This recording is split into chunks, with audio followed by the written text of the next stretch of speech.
Hello, everyone, and welcome to the African Caucus TV and Africa 24. It's a pleasure to have you with us. We have the honor of sitting today to the special edition of our interview, Mr. Seedy Keita, Minister of Finance and Economic Affairs of the Republic of Gambia. He represented his country in Bangui at the 2025 edition of the African Caucus, a strategic meeting of African finance ministers, governors of banks, and the institutions of Bretton Woods. It should be recalled that the Gambia will host the next edition of the African Caucus in 2026, a major symbolic and political milestone for Banjul in the context where economic transition, budgetary reforms, and the search for innovative financing are key to the economy. With Minister Keita, we will discuss the country's economic ambitions, his expectations from technical and financial partners, and of course, the prospects for the 2026 of the African Caucus. Mr. Seedy Keita, welcome to Africa 24. Thank you very much, and you. Thank you. It's a pleasure to have you with us. Okay. So, like I said before, you participated this year at the African Caucus in Bangui on the eve of the 2026 edition that will be held in Banjul. What meaning does it give to you, this transition between host country to honor the country? Oh, thank you very much. First of all, I begin by extending my sincere appreciation and gratitude to His Excellency, the President and people of the Republic of Central African Republic in this beautiful city of Bangui. Since our arrival, we have been awarded the African hospitality, and we feel very much at home. And my colleague, Minister Have, who is the chair of the Board of Governors of the Caucus, has gone all the way out to make sure that this event is a successful one. And we hope and pray that we'll be able to copy his excellent hosting skills next year when the Gambia will have the turn to chair the caucus, and as such, the event will be held in Banjul. We are very grateful, and meetings have gone very well. As you know, the African Caucus is the Board of Governors of African countries representing the World Bank and IMF. So generally, it's represented by the finance ministers of the African countries as constituencies of the IMF and the World Bank Group. And the objective of the caucus is to come and have a dialogue among ourselves to look at issues that are pertinent to our development and how we can better engage the Bretton Woods institution, respectively, IMF and World Bank, to further the development agenda of Africa. This year, the theme has been on infrastructure development, and we have participated in different roundtable discussions to see how the investment by these institutions can be able to reposition Africa to take the next development challenges that it faces.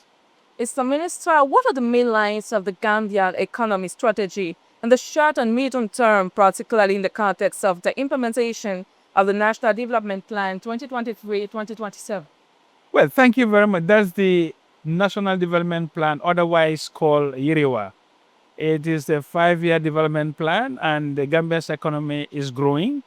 It has grown by 5.8% in 2024, and we are on course to grow by another 5.7% in 2025. The growth of the country is embedded on the reform agenda and the investment of His Excellency, the President of the Republic, Adama Barrow, in infrastructure, human capital, and the associated industries. The Gambia's investment in infrastructure, both the energy and transport, has been formidable. Since the coming into power of His Excellency President Barrow, more than 1,000 paved roads have been constructed. And this contrasts very well with only 800 kilometers of paved roads, which were constructed from 1965 to 2016. And on the energy front, we have energy coverage of, as we speak, 73%, and we are on course to reach the 90% milestone by the end of the year.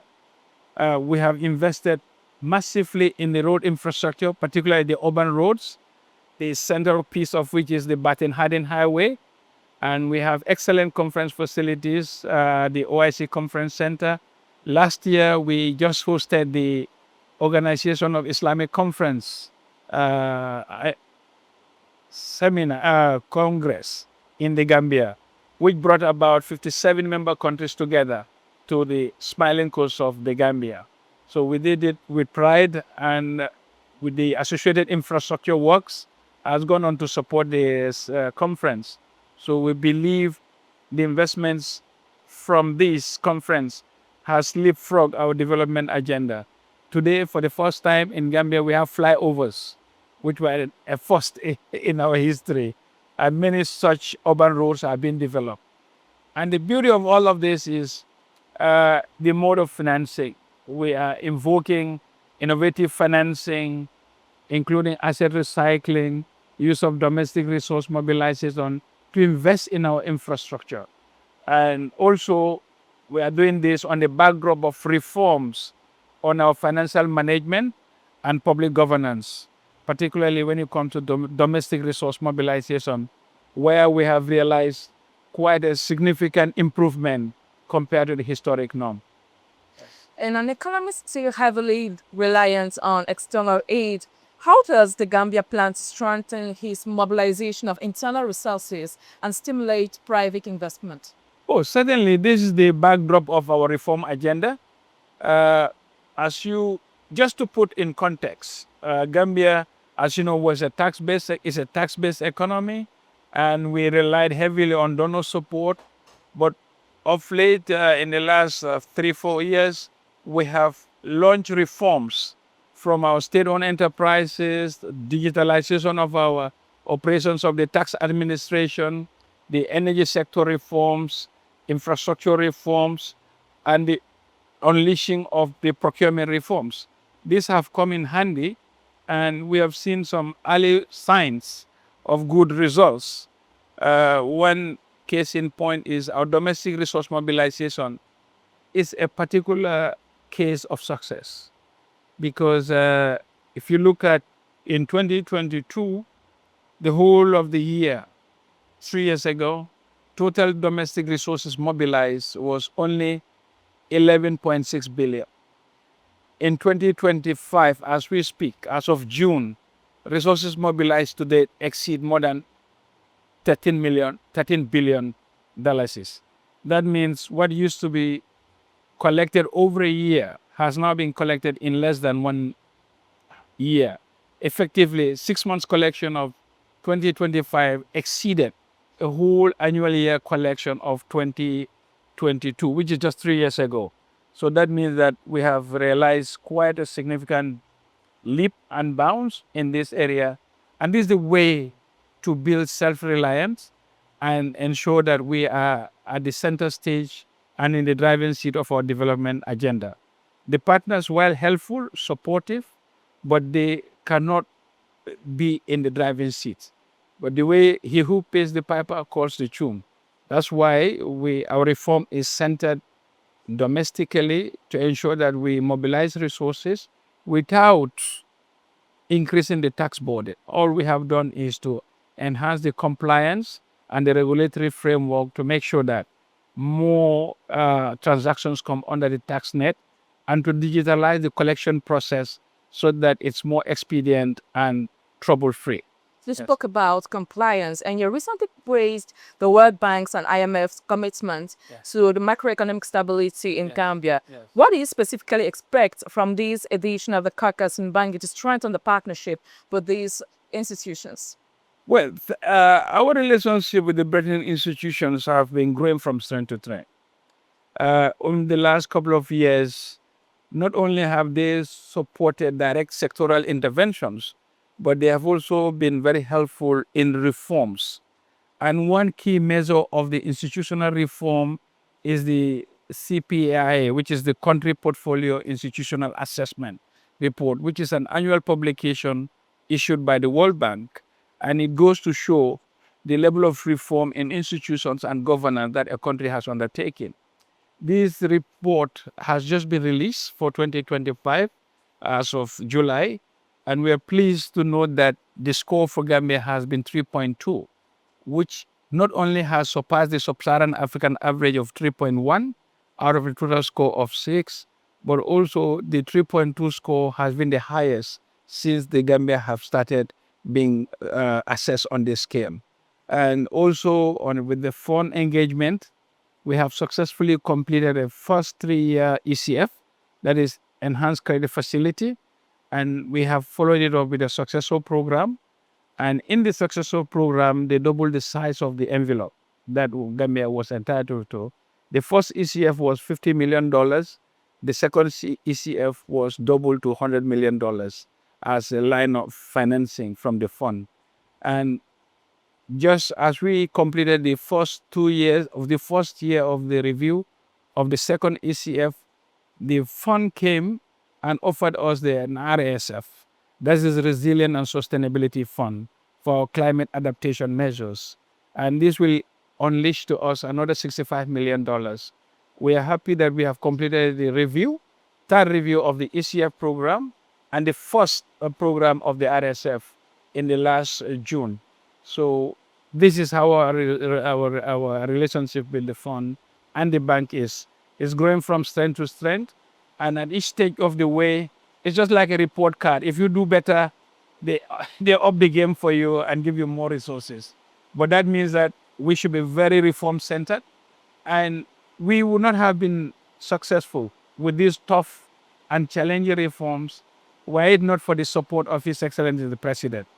Because his background, being a former businessman, he knows what it means in terms of domestic resource mobilization and reforms in terms of digitalization and tax collection. So on that note, the entire reform is sponsored at the executive level, and he is himself in the driving seat of reforms. That's why we have been able to have quick wins in our reform agenda, which is duly noticed by the partners.